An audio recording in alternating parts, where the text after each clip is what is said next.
got ready, and as I'm beginning this live, there's a video going up that I did in the morning at the park, and it was also as unexpected. I was just finishing work when I had a message, so I shared it out of obedience. I wasn't even sure.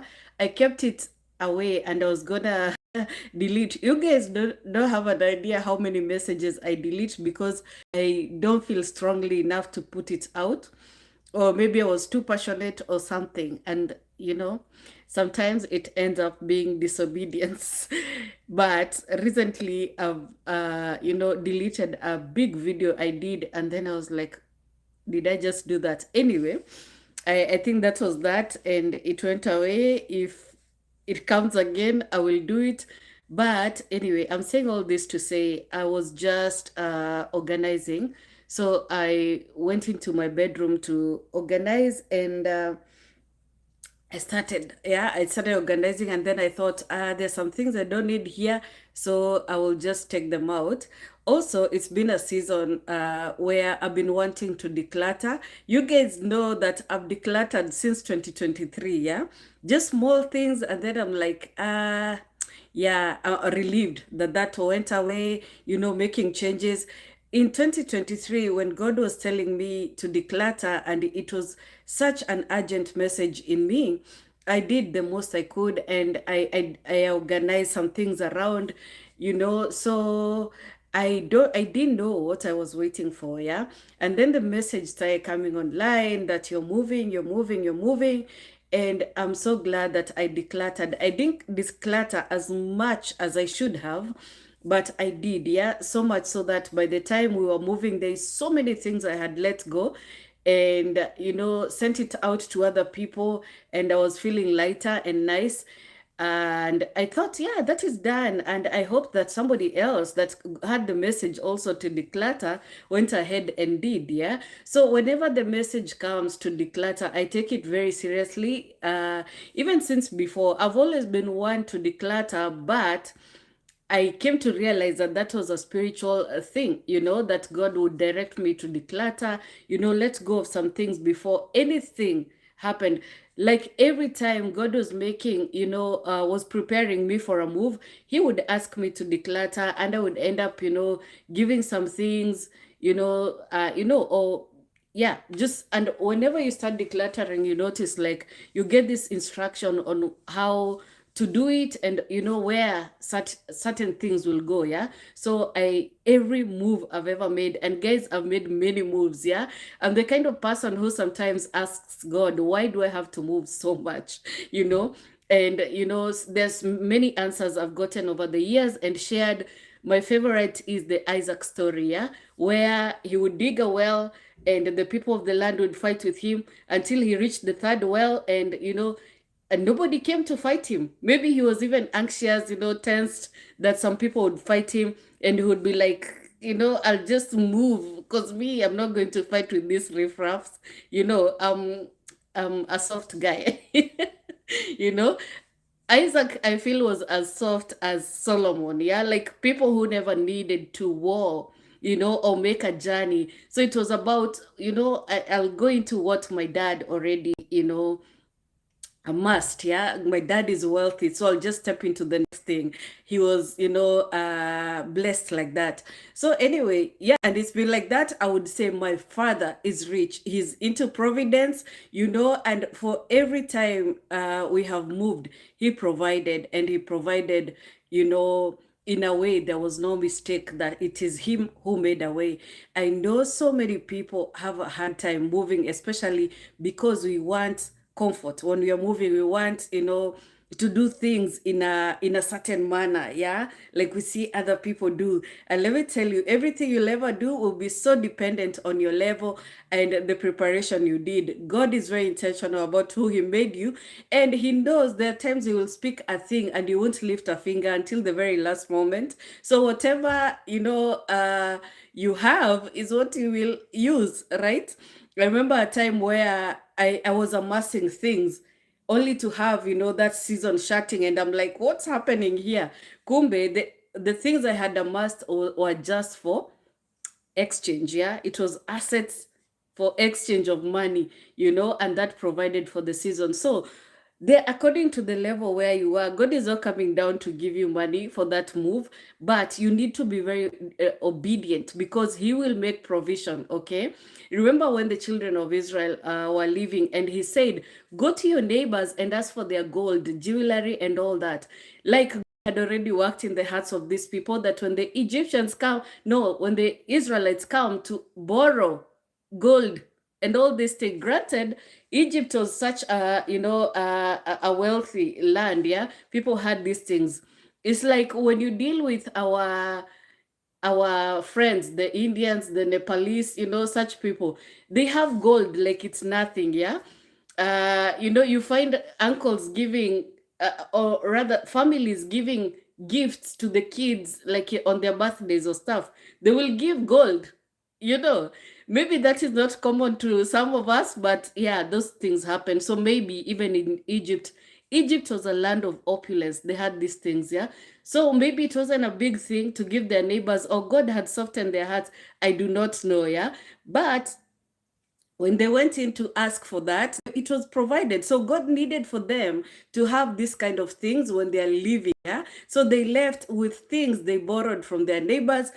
There was facilitation. Okay, there was facilitation, and it wasn't coming from regular people. These are the Egyptians who had been their slave masters, and now it's like they have to let go, and these people are taking away some things. Yeah, and think about, there was that divide of the ruling, the people in governance. Yeah, Akina Pharaoh and all that. But it also seems like these people had neighbors they could relate with. Yeah, and I know that is very common. It's like now us here in America, we have neighbors that we can relate with that are of the land. Yeah, and then there's that ruling class, who are just way up there, and they can dictate how our lives go. But we have those neighbors we can even borrow salt from, right? There's that. Yeah, so I'm imagining it was the same scenario.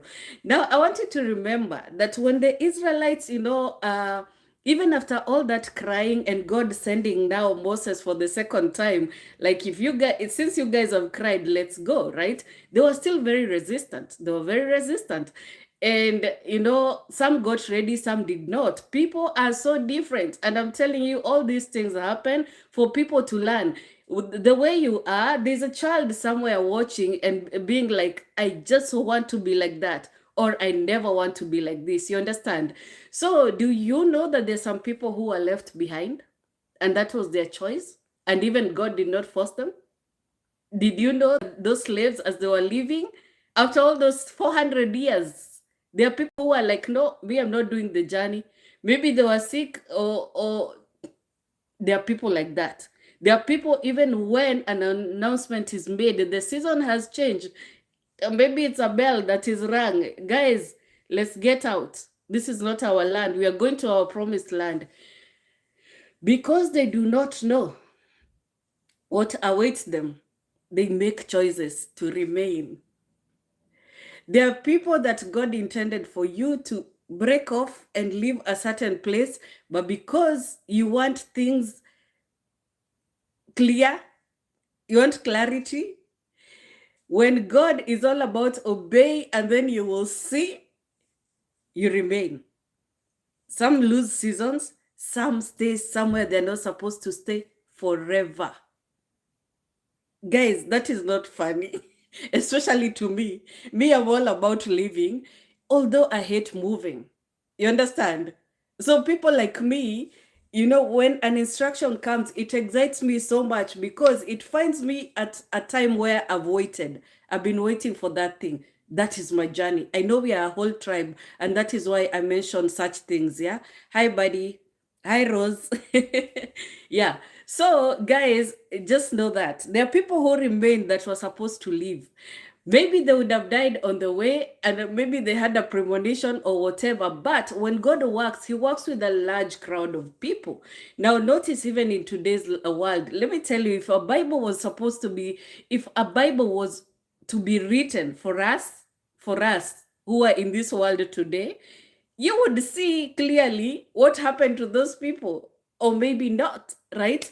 So looking at things, from where I am, from where I'm seated, seeing this generation of Gen Zs rise and, start this thing, a lot of, progress they're making, a lot of changes they're making, and seeing even the generation that's coming after the Gen Alpha, being very strong and mighty, and demanding things to be a certain way. And even seeing like people from our generation, yeah, the fourth generation, do you see what is happening? Or it's just me? Anyway, I'm talking about what I know and the instruction that I'm getting. I had to stop. I was decluttering. I had to stop and just come down and give you this message that what title did I put? What title did I put? It is time to declutter. Declutter again, stay ready. Because the past is gone. Now, as a new season has been declared, yeah. I was talking earlier in that video that I just posted that, it is still as shiny. But shiny as it was in summer, it is so bright. But the chill just tells you something has changed. Like there was a time we were so hot in summer, we didn't even see that coming. We couldn't even remember what is the chill like. What is the chill of fall like? What are those heavy rains like? And they're never as heavy as spring. Like you see it clearly. So there was so much chill, even at the park as I was walking, like I was shaking and I was just in a t-shirt. And then that message came, the season is over. That season is over. And I'm not talking about summer, guys. It's the season where you've been.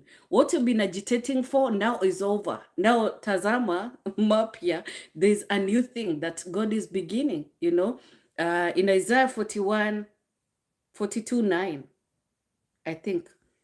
It says, see, the past is gone, the former things are gone, and new things I declare. Before they come forth, I speak, I announce through my prophet. Okay, so I feel like that is a good place to stop. You guys just stay so alert and stay so ready. If God has whispered something to you, let me tell you, he will send his prophets to keep reminding you, now it is time to pray. Now it is time to get ready. Don't even, get up from that prayer closet. Get ready. Get organized. I'm bringing a new season to you. You have no idea how many people are going to move. Some who are ready and some who are not. Some who never expected, in the manner that we live as human beings. There are people who are always so set in following certain lanes, should I say, yeah?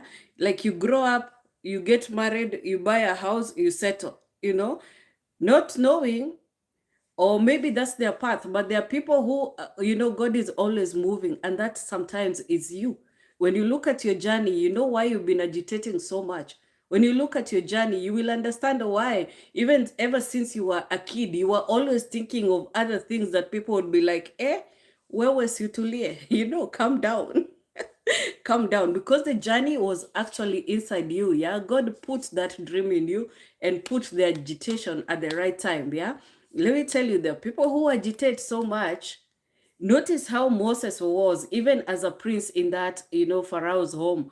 He was always like looking out. Like there's this woman who was so into him, and he was like, yeah, I love you, but there's something. I feel a pull in a different direction that he did not know. Whether you've had the prophecy or not, you will see that your life will take a certain trajectory where you can't settle for what was, or what you have at that point. It's like, I'm leaving, we will be together in this season, but I'm leaving. And that is why, in the video that's going up, I was talking about letting go of people, because God brought you together for a certain season. And now when the season is over, you have to let them go. That is what you're supposed to do. Let people go who are going, or if it is you, you will need people to let you go, and then even just give you time. I know in this era of social media, it's harder to give people time to grow into what they've gone into.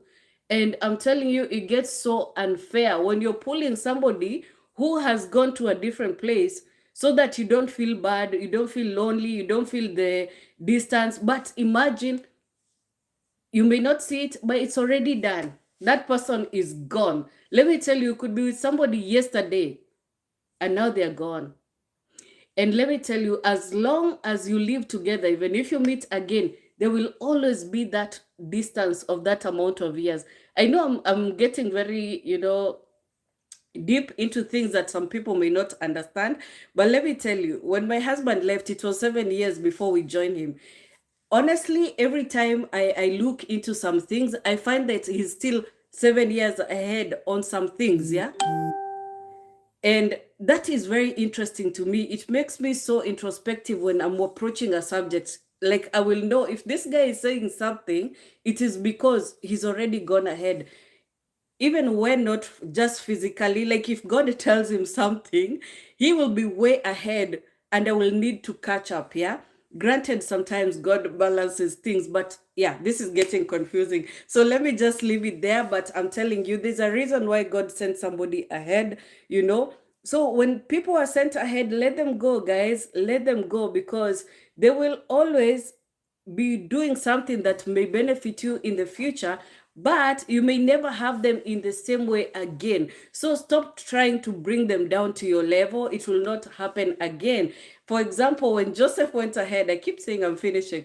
When Joseph went ahead of his brothers, you guys, they were never the same again. Even when they met, even when they told him, oh, dad says that you should forgive us. This is what he said in his deathbed. He was like, yeah, I forgive you. But, they were never like on the same level again. Now, Joseph was the great seller, you know.